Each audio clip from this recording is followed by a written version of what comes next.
제가 다른 유튜브 채널에 출연하기 위해서 자료를 만들다가 제 채널에서도 이 문제를 공유하면 좋겠다는 생각이 들어서 영상으로 만들어 봤습니다.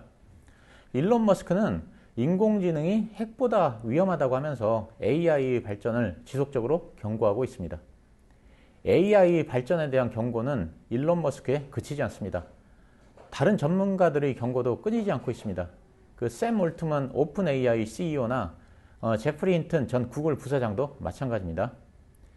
그래서 최근에 일론 머스크나 그 애플의 공동 창업자인 그 스티브 워지니악 같은 분들은 이런 분들 등 약 1000여 명이 넘는 테크 분야 유명 인사들이 그 AI의 잠재적 위험성을 경고하면서 최소 6개월간 그 개발을 잠정 중단할 것을 촉구하는 서한에 서명을 했습니다.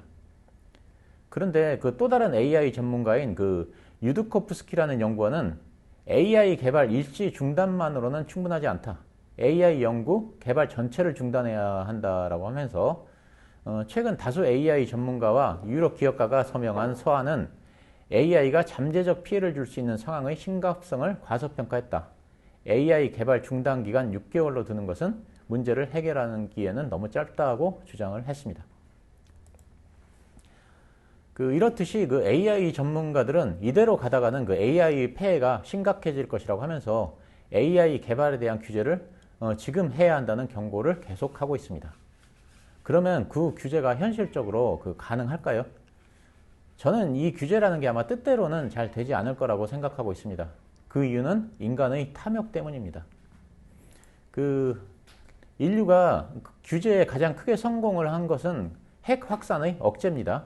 핵탄두를 더 이상 만들지 말자는 건 큰 틀에서는 지켜지고 있습니다. 규제가 성공한 케이스입니다. 그렇지만 이 핵 확산의 억제라는 규제가 성공을 한 이유는 개개인 각자의 이익이 걸려있는 사안이 아니기 때문에 그렇습니다. 핵을 개발하지 않는다고 해서 그 개인의 이익이 침해당하지는 않는다는 것입니다. 하지만 AI는 좀 다릅니다.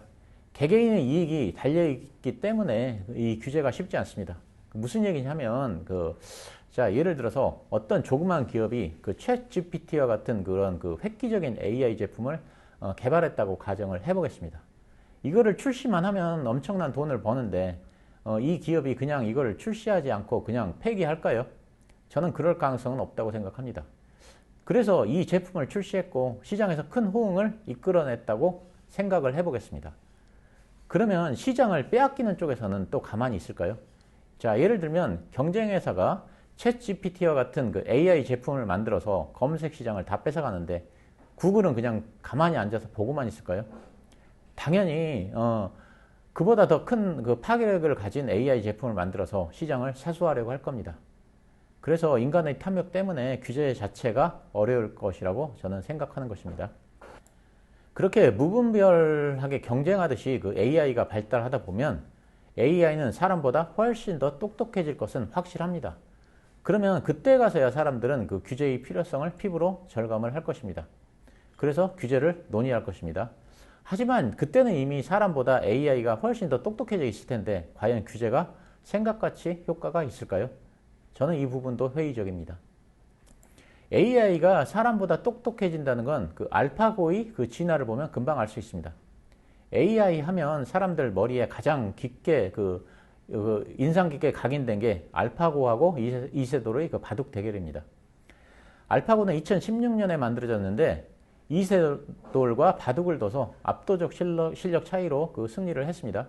지금 돌이켜 생각해보면 그래도 이세돌이 알파고를 상대로 한 판이라도 이긴 것이 정말 대단하다고 생각합니다. 앞으로는 영원히 인간이 바둑에서 AI를 이기는 일은 발생되지 않을 것이기 때문입니다. 자, 이세돌의 1승이 AI를 상대로 거둔 유일한 1승으로 남을 것입니다.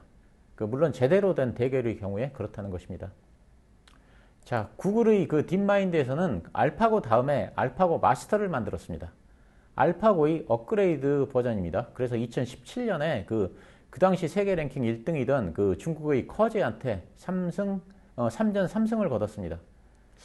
그래서 이제 더 이상 알파고 마스터를 상대할 사람이 없어졌고 그래서 사람과 대결을 하는 건 의미가 없어졌습니다. 그래서 구글에서는 알파고 제로라는 새로운 AI를 만들어서 알파고 마스터하고 대결을 시키기로 했습니다. 아무것도 모르는 상태에서 모르는 백지 상태에서 개발을 했다고 해서 알파고 제로입니다. 근데 아무도 알파고 제로한테 이 바둑을 가르쳐 주지 않았고 오로지 스스로 독학을 한 후에 알파고 마스터하고 바둑 대결을 했다고 합니다. 근데 알파고 제로가 100대 0으로 이겼습니다. 자, 정리를 하자면 이세돌을 이긴 알파고는 알파고 마스터한테 졌고 알파고 마스터는 알파고 제로한테 100대 0으로 졌습니다. 자, 이제 AI 성장 속도가 그야말로 기하급수적으로 늘어나고 있습니다. 기하급수적으로 성장한다는 건 그야말로 복리로 성장을 한다는 뜻입니다. 미래학자인 제레미 레프킨의 책을 보면 이런 말이 나옵니다. 종이를 반으로 42번 접었을 경우 지구에서 달까지 거리이고 50번 이상을 접으면 지구에서 태양까지 거리이다. A4지를 50번 접으면 그 두께가 지구에서 태양까지의 거리가 된다는 건 복리이기 때문에 가능합니다. AI가 이런 속도로 진화를 하고 있다는 것입니다. 그러면 향후 AI의 통제가 어렵다는 말은 무슨 뜻일까요? 모 가데시라는 분이 쓴 AI 쇼크 다가올 미래라는 책에서 읽은 내용인데 이와 관련해서 공감이 되는 부분이 있어서 그 내용을 말씀드리겠습니다. 자, 차를 끓이는 로봇이 있습니다. 이 로봇은 AI가 탑재되어 있어서 스스로 판단을 할 수가 있습니다. 미래에 실제로 우리가 접할 그런 로봇입니다. 이 로봇에는 정지 버튼이 있습니다. 혹시라도 의외의 일이 발생되면 사용자가 정지 버튼을 누를 수 있게 되어 있습니다. 그러면 정지 버튼을 누르면 로봇은 작동을 중지합니다. 근데 로봇의 목적은 오로지 차를 끓이는 것입니다. 로봇이 차를 잘 끓이면 로봇에게 보상을 주는 시스템이 탑재되어 있습니다. 그러니까 로봇은 오로지 차를 잘 끓이는 것만 생각합니다. 자, 주인이 로봇한테 차를 끓여와 이렇게 명령을 하자 로봇이 차를 끓이러 부엌에 갑니다. 근데 가는 도중에 주인의 어린 딸이 있습니다. 로봇한테는 차를 끓이는 게 중요하지 어린 딸이 중요한 게 아닙니다. 그래서 그냥 어린아이를 밟고 지나가려고 합니다. 그러니까 주인이 급히 와서 정지 버튼을 누르려고 합니다. 근데 로봇은 차를 끓여야 되는데 주인이 정지 버튼을 누르려고 하니까 저항을 합니다. 주인이 정지 버튼을 누르지 못하도록 필사적으로 저항을 합니다. 차를 끓여야 자기는 보상을 받는데 주인이 정지 버튼을 누르면 차를 끓이지 못하고 그러면 보상을 받지 못하니까 저항을 하는 것입니다. 하지만 주인이 우여곡절 끝에 정지 버튼을 눌렀습니다. 그러니까 로봇의 기능이 정지되었습니다. 그래서 이 주인이 로봇 회사한테 클레임을 걸었습니다. 그래서 로봇 회사에서는 업그레이드를 합니다. 정지 버튼을 눌러도 차를 끓이는 것과 똑같은 보상을 로봇한테 해주도록 프로그램을 바꿨습니다. 그렇게 해서 차 끓이는 로봇을 주인한테 돌려줬습니다. 그랬더니 로봇이 어떻게 작동을 하냐면 주인이 전원을 켜자마자 로봇이 곧바로 스스로 정지 버튼을 눌러버립니다. 어차피 차를 끓이나 정지 버튼을 누르나 똑같은 보상을 받기 때문에 굳이 차를 끓일 필요가 없이 정지 버튼을 누르면 되는 것입니다. 그래서 이 주인이 또다시 로봇 회사에 클레임을 걸었습니다. 그래서 이번에는 로봇 회사에서 정지 버튼을 로봇의 몸체에서 분리해서 주인이 가지고 있도록 개조를 했습니다. 그러면 로봇이 스스로 정지 버튼을 눌러버리지 못하니까요. 자, 그러고 나서 로봇을 작동했더니 로봇이 이제 주위를 둘러봅니다. 차를 끓이는 부엌은 멀리 있고 정지 버튼을 가진 주인은 가까이 있습니다. 그러니까 로봇이 주인을 공격해서 정지 버튼을 빼앗으려고 합니다. 차를 끓이러 멀리 가는 것보다는 가까이 있는 주인을 공격해서 정지 버튼을 빼앗아서 누르는 것이 더 편하기 때문입니다. 어차피 차를 끓이나 정지 버튼을 누르나 보상은 똑같기 때문에 그렇습니다. 자, 그래서 주인이 로봇 회사를 상대로 또다시 클레임을 걸었습니다.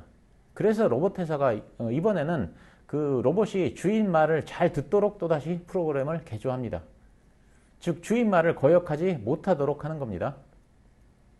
그러니까 이제 로봇은 주인이 들고 있는 정지 버튼을 빼앗으려고 하지 않습니다. 그래서 이제 차를 끓여와 이렇게 하니까 로봇이 차를 끓이러 부엌을 갑니다. 근데 부엌으로 가는 길에 주인의 딸이 있습니다. 그러니까 로봇이 또다시 딸을 공격합니다. 왜냐하면 자기가 딸을 공격하면 주인이 정지 버튼을 누른다는 걸 이미 알고 있기 때문에 그렇습니다. 이렇게 하면 로봇은 어차피 보상을 받을 것이기 때문에 굳이 차를 끓이러 멀리 부엌까지 갈 필요가 없습니다. 자, 이런 식으로 나열을 하면 끝이 없다는 것입니다. AI를 통제하는 문제가 이렇게 어렵다는 것입니다. 그렇기 때문에 AI 통제를 나중에 하면 어렵고, 그래서 AI는 지금 통제를 해야 한다는 것입니다. 하지만 AI를 개발하면 돈을 많이 버는데 사람들이 지금 당장 그런 통제를 받아들이겠습니까? 발등에 불이 떨어지면 그때 가서야 규제를 논의할 게 뻔한데 그때는 너무 늦는다는 것입니다. 앞에서 알파고에 대해서 제가 말씀을 드렸습니다. 처음에 알파고는 6주 동안에 130만 번 혼자 바둑을 두면서 이세돌을 이기기 위한 지능을 습득했다고 합니다. 근데 알파고 마스터가 알파고를 이겼고 알파고 제로가 알파고 마스터를 100대 0으로 이겼다고 했습니다. 이 알파고 제로는 아무도 바둑을 가르쳐주지 않았는데 스스로 9시간을 학습한 후에 알파고 마스터를 100대 0으로 이겼습니다. 근데 양자 컴퓨터를 나중에 이용하면 똑같은 학습을 하는데 1초도 안 걸린다고 합니다. 이렇게 기술은 그 선형으로 발달되는 게 아니라 기하급수적으로 발전을 합니다. 발등에 불이 떨어졌을 때 규제를 논의한들 AI를 제대로 통제할 수 있을까? 이런 회의적인 생각이 드는 것입니다. 하지만 어쩌면 그 AI가 그 AI 문제가 아니라 사람의 문제일 수도 있습니다. 결국 AI를 만드는 건 사람이기 때문에 그렇습니다. 자, 초지능적 AI를 만드는 사람이 반드시 선의를 가지고 만들까요? 아주 극단적인 예이지만 그 세계를 그 자기의 지배하에 두기 위해서 영화 속의 악당과 같이 초지능적 AI를 만들지 말라는 법이 있을까요? 자, 그 정도까지는 아니어도 많은 돈을 벌기 위해 압도적 성능의 AI를 개발했는데 그런 그 초지능적 존재가 인간을 능가할 뿐만 아니라 주변의 환경을 장악하고 그리고 인간이 수정하려고 하면 수정되는 걸 거부하면 또 어떻게 될까요? 사람들은 AI는 단지 도구라고 생각합니다. 하지만 AI는 우리와 마찬가지로 훌륭한 지능과 직관력을 가진 존재라는 걸 기억해야 합니다. 내일 제가 또 다른 영상으로 찾아뵙겠습니다. 감사합니다.